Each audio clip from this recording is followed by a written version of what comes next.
नमस्कार दोस्तों, portal for study channel के इस नए वीडियो में या पहले वीडियो में आपका स्वागत है। आज हम नंबर सिस्टम को देखेंगे और इसके कुछ सवालों को हल करने की कोशिश करेंगे। नंबर सिस्टम के कुछ और नए वीडियोस भी आएंगे, तो आप सब चैनल को सब्सक्राइब कर लें और बने रहें। तो पहला प्रश्न देखते हैं। तो पहला प्रश्न अभाज्य संख्याओं से है कि 1 से 100 तक कुल अभाज्य संख्याओं की संख्या कितनी है। तो पहले हम अभाज्य संख्याओं की परिभाषा देख लेते हैं। तो जो संख्या एक तथा स्वयं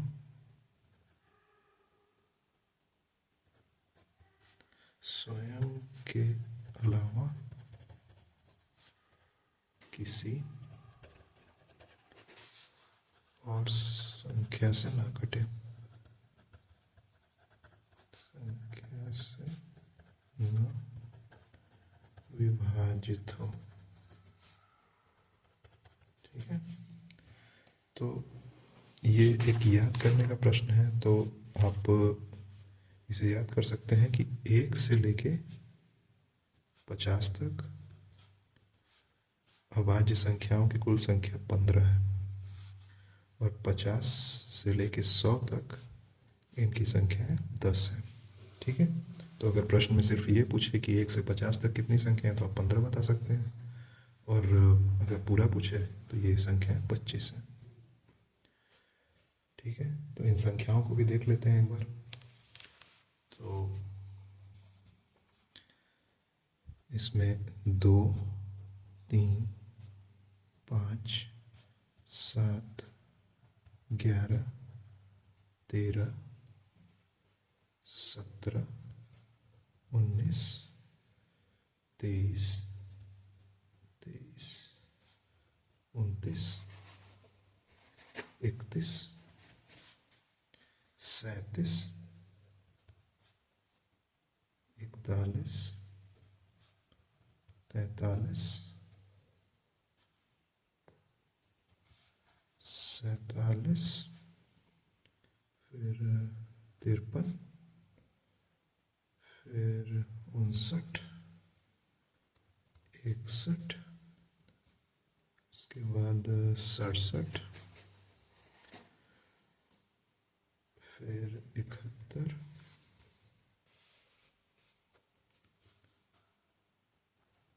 73, 79, 83, 89 और 97। तो 1, 2, 3, 4, 5, 6, 7, 8, 9, 10, 11, 12, 13, 14, 15, 16, 17, 18, 19, 20, 21, 22, 23, 24, 25। तो 1 से 100 तक इनकी संख्याएं कुल 25 है। ठीक है, इनमें से जो दो है, दो संख्या है, दो एक ऐसी इकलौती संख्या है, दो एक सम अभाज्य संख्या है। बाकी सभी संख्याएं विषम है, बाकी सभी अभाज्य संख्याएं विषम होती हैं, भाज्य संख्या है। ठीक है, बाकी सभी अभाज्य संख्याएं विषम होती हैं। और अभाज्य संख्याएं, जैसा कि मैंने पहले बताया, ये स्वयं से और एक से, इसके अलावा और किसी से नहीं कटती हैं। एक जो है ये अभाज्य संख्या नहीं है, अभाज्य संख्या नहीं है। आइए अगला क्वेश्चन देखते हैं। अगला सवाल है प्रथम 50 प्राकृतिक संख्याओं का योग। तो प्राकृतिक संख्याओं के बारे में एक बार हम देख लेते हैं कि प्राकृतिक संख्या कौन सी संख्याएं होती हैं। तो सभी संख्याएं प्राकृतिक संख्याएं होती हैं, जैसे 1, 2, 3, 4, 5, 6, ऐसे करके जितनी भी संख्याएं अनंत तक आती हैं वे सभी प्राकृतिक संख्याओं की श्रेणी में आती हैं। तो यहाँ पूछा है प्रथम 50, इसका मतलब है 1 + 2 + 3 + 4, ऐसे करते करते 50 तक। तो इसके लिए एक सूत्र होता है दोस्तों, और सूत्र लगाने के लिए एक और मतलब शर्त है कि किन्हीं दो संख्याओं का अंतर समान होना चाहिए। जैसे यहाँ पे दो संख्याओं का अंतर सम में अगली संख्या से अगर घटाया जाएगा तो एक आएगा, सम में समान है। तो n into n plus one divided by two, और यहाँ पे n जो है ये 50 होगा। तो 50 into 50 plus one divided by to, ठीक है। तो 50 इंटू 51 डिवाइडेड बाई टू, तो 2 से 50 काटेंगे तो 25 बार में कट जाएगा ये। तो 25 से कम 25 को 5 2 हुआ हासिल, और 25 बचे 125 और 127, तो ये 1275 आएगा इसका आंसर, ठीक है। अगले सवाल पे चलते हैं। अब इस प्रश्न को कैसे करेंगे दोस्तों, तो इसके लिए जबकि हमने पिछले प्रश्न में देखा कि मतलब लगातार संख्याओं का जो योग है उसके लिए n into n plus one divided by two का सूत्र लगा रहे थे हम, लेकिन यहाँ पे संख्याएं 21 से शुरू हैं। तो इसके लिए हम क्या करेंगे कि 1 से 50 तक की संख्याओं का योग माइनस 1 से 20 तक की संख्याओं का योग। तो इस तरह हम अगर निकालेंगे और इसमें से घटा देंगे तो हमें वो संख्याएं मिल जाएंगी, ठीक है। तो देखते हैं। तो 1 से 50 तक की संख्याओं का योग हो जाएगा n into n plus one divided by two. तो मैं चाहूँगा दोस्तों कि आप ये मतलब लिखें ये सूत्र बार बार, जिससे कि आपको सूत्र याद हो जाए। तो ये 1 से 50 है, तो 50 गुणे 51 बटा 2 जो कि था 1275, ठीक है। ऐसे ही हम 1 से 20 तक की संख्याओं का योग निकाल लेते हैं। इसमें भी n into n plus one divided by two, तो 20 इंटू 21 बटा 2, तो इसको काटने पे ये 10 हो जाएगा, तो 210। तो 1275 में से 210 घटा देंगे, तो 1275 माइनस 210, तो हो जाएगा ये 0 में से 5 में से 0 जाए 5, 7 में से 1 जाए 6, 2 में से 2 जाए 0, ये 1, तो ये 1065। माफ़ कीजिएगा, ये मैं इसको स्क्रॉल करना या ऊपर करना भूल गया था। तो ये इस तरह से 1065 इसका आंसर आएगा, ठीक है। मैंने मतलब यहाँ पे जैसे कि आप देख सकते हैं, मैंने 1 से 50 तक की संख्याओं का योग निकाल के उसमें से 1 से 20 तक की संख्याओं का योग घटा दिया, तो मुझे 21 से 50 तक की संख्याओं का योग प्राप्त हो गया, ठीक है। आइए अगला क्वेश्चन देखते हैं। इसका आंसर 1065 है। तो अगला प्रश्न दोस्तों ये है कि प्रथम 50 सम संख्याओं का योग क्या होगा। तो प्रथम 50 सम संख्याएं हो जाएंगी 2 प्लस 3, 2 प्लस 4 प्लस 6 प्लस 8, ऐसा, और प्लस 50, ठीक है। तो प्रथम n सम संख्याओं का ये सम संख्याओं के योग बराबर होता है n into n plus one. काफ़ी ईजी है। तो ऐसे ही यहाँ पे n का मान होगा 50 इंटू 50 प्लस 1, तो ये 50 इंटू 51, तो ये हो जाएगा 50 से कम 50 और 50 बचे 250, 50 से कम 50 तो 0 हो गया, 5 हासिल हो गया और 50 बचे 250, 250 और 5 255। ठीक है, ये आंसर हो गया।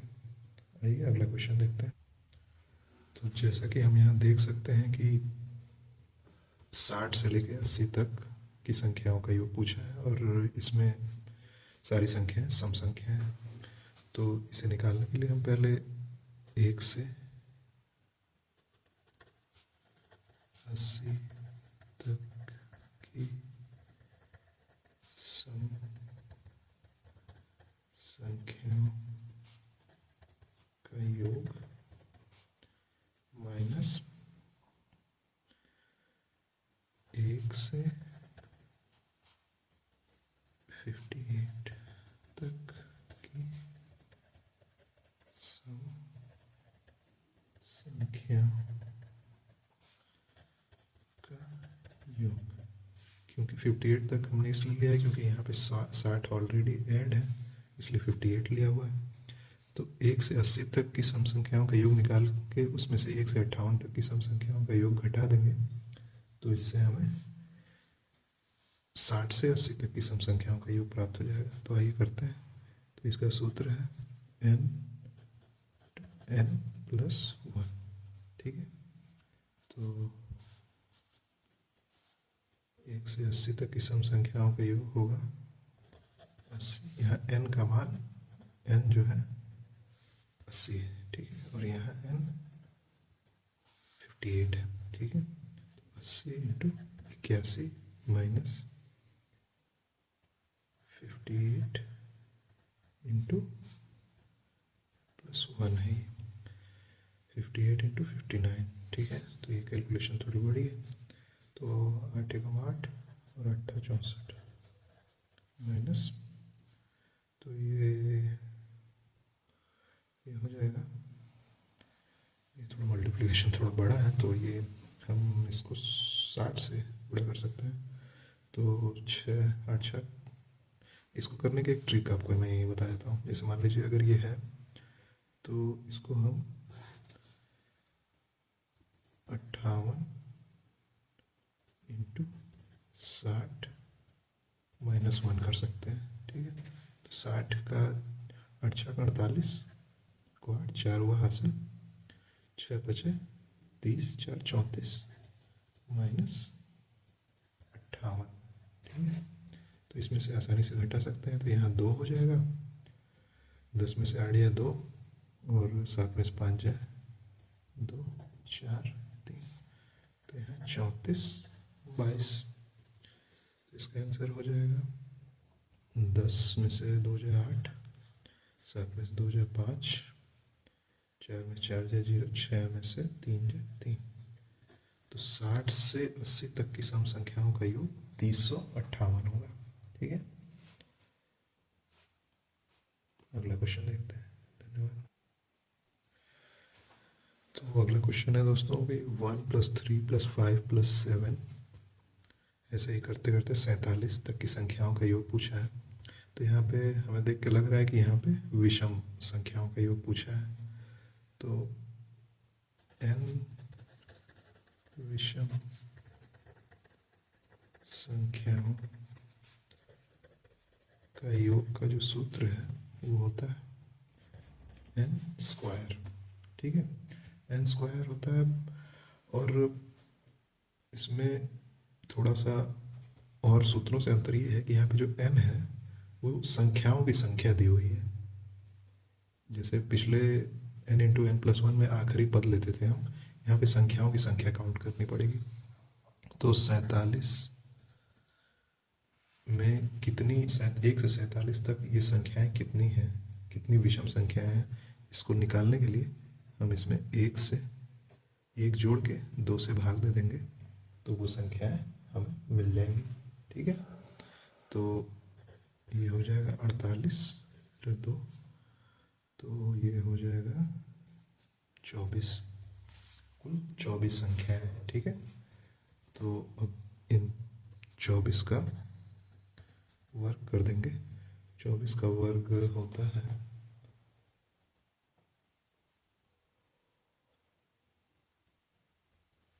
576। ठीक है, तो ये 1 से 47 तक की विषम संख्याओं का योग है ये। ठीक, तो इसमें थोड़ा सा ये अलग है, तो इसको याद याद कर लीजिएगा। आइए अगला क्वेश्चन देखते हैं। तो अगला सवाल स्थानीय मान और जातीय मान से है। तो इसमें स्थानीय मान को फेस वैल्यू कहते हैं। स्थानीय मान, इसको प्लेस वैल्यू, प्लेस वैल्यू, और जातीय मान को फेस वैल्यू। ठीक है, तो अब इसमें संख्या जो दी हुई है 3, 4, 8, 9, 7, तो 8 का जो प्लेस वैल्यू होगा वो इकाई के स्थान से देखेंगे तो 8 100 होगा। जितना जितने अंक हैं उतने आगे जीरो लगा देंगे। ठीक है, ये हो जाएगा प्लेस वैल्यू, प्लेस वैल्यू या स्थानीय मान। ठीक है,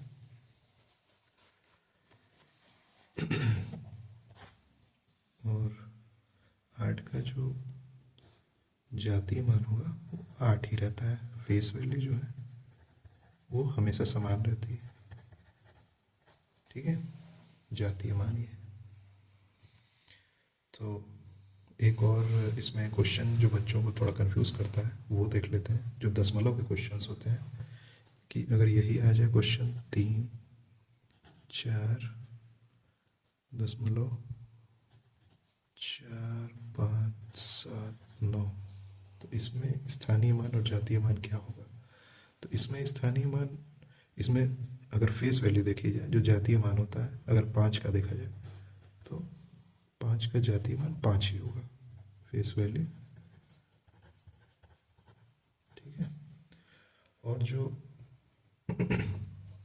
5 का जो 5 की जो प्लेस वैल्यू होगी, जो स्थानीय मान होगा, वो होगा 0.05। ठीक है, ये स्थानीय मान, या फिर इसको 5/100 भी लिखा जा सकता है। ठीक है, आई होप कि समझ में आ रहा होगा। तो अगला क्वेश्चन देखते हैं। तो अगला सवाल भी स्थानीय मान से ही है।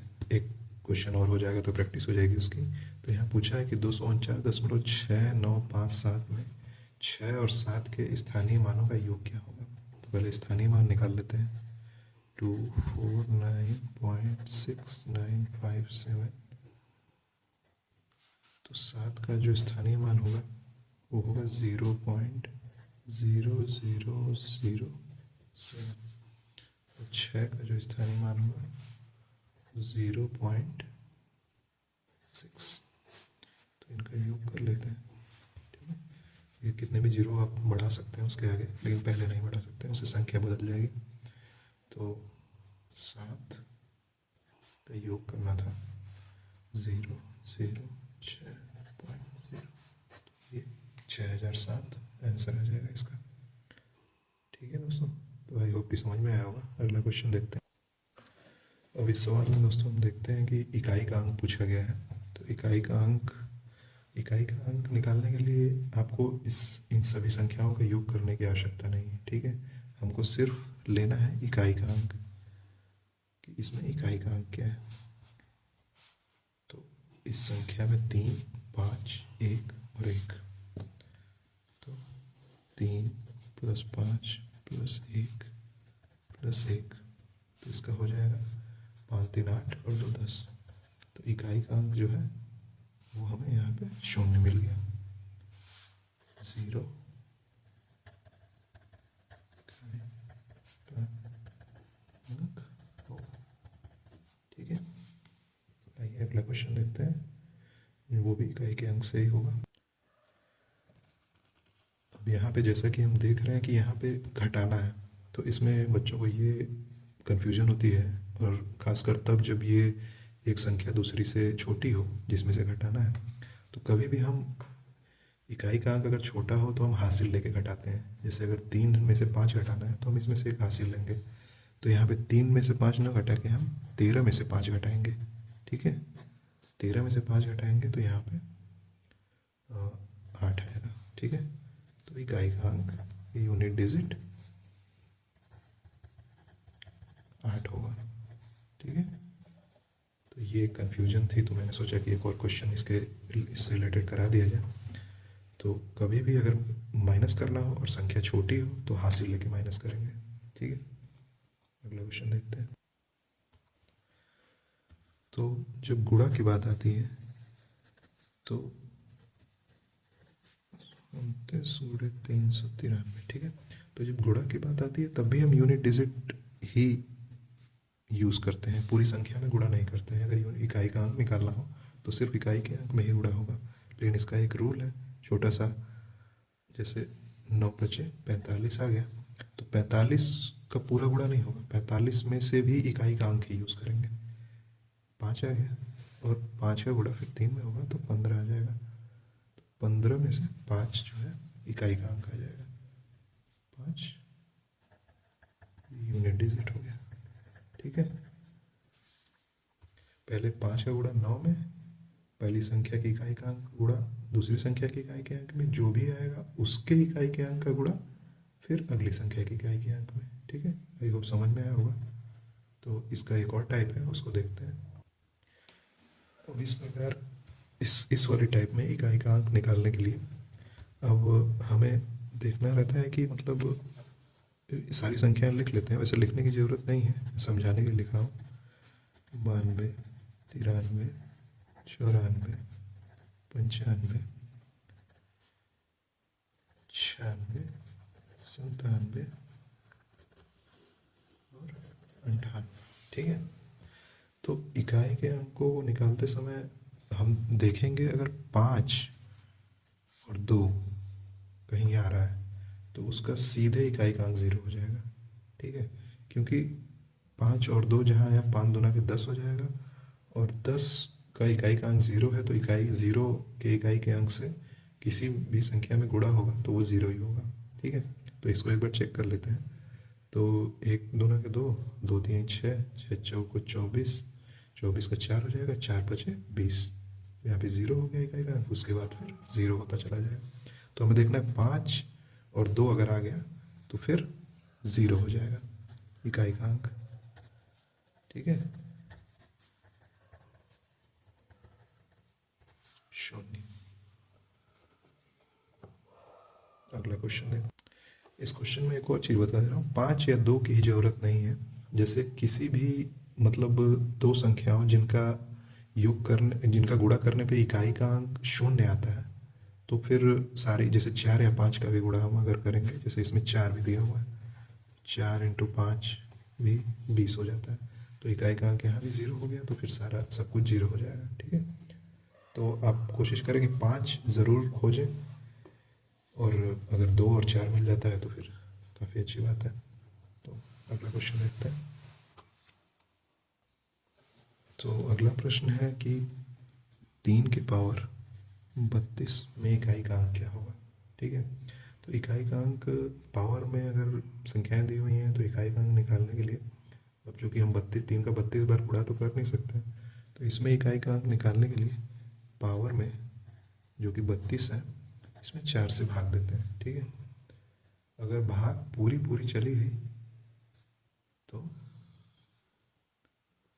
जैसे कि इसको काटेंगे तो 8 बार में चला जाएगा, शेषफल कुछ नहीं बचेगा। तो भाग पूरी पूरी चली गई तो 3 के पावर 4 हो जाएगा। ठीक है, 3 × 3 × 3 × 3, इसको लिख सकते हैं 3 3 के 9 3 27 3 81, तो इकाई का अंक 1 हो जाएगा। ठीक है, और इसमें शेष 3 ही संख्याएं बचती हैं, जैसे कि 1 शेष बच सकता है, 2 शेष बच सकता है, 3 शेष बच सकता है। ठीक है,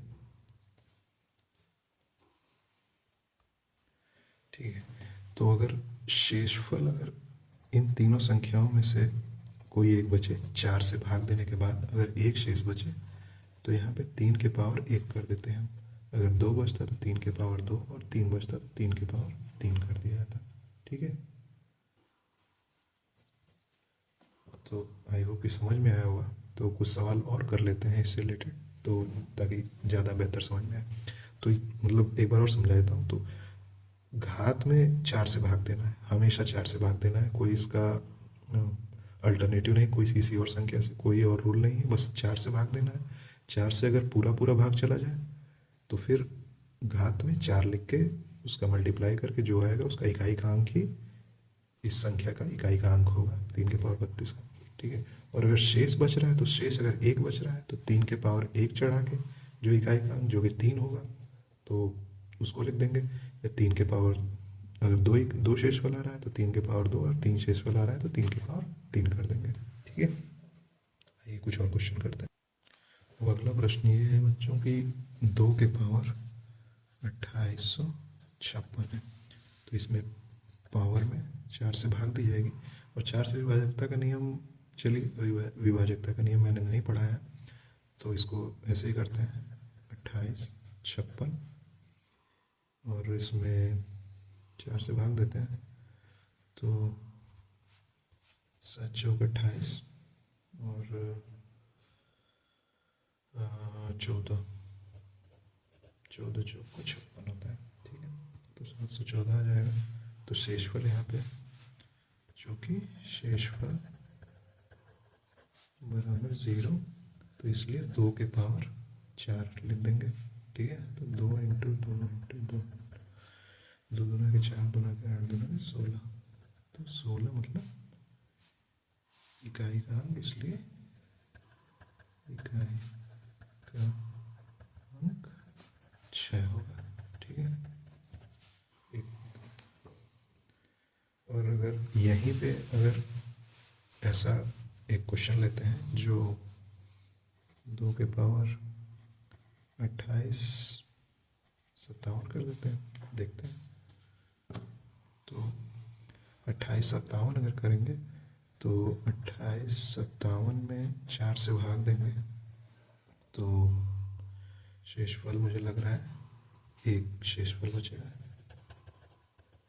एक शेषफल जब बचेगा तो 2 के पावर 1 रख देंगे। ठीक है, जैसा कि मैंने पीछे बताया था, 2 के पावर 1 रख के अगर 2 के पावर 1 2 आता है तो 2 ही इकाई का अंक हो जाएगा।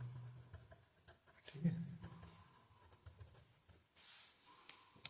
ऐसे ही 2 अगर 2 शेषफल बचे 2 के पावर 2 और 3 शेषफल बचे तो 2 के पावर 3 रख के जो भी आएगा उसको कर लेंगे। ठीक है, अगला क्वेश्चन देखते हैं।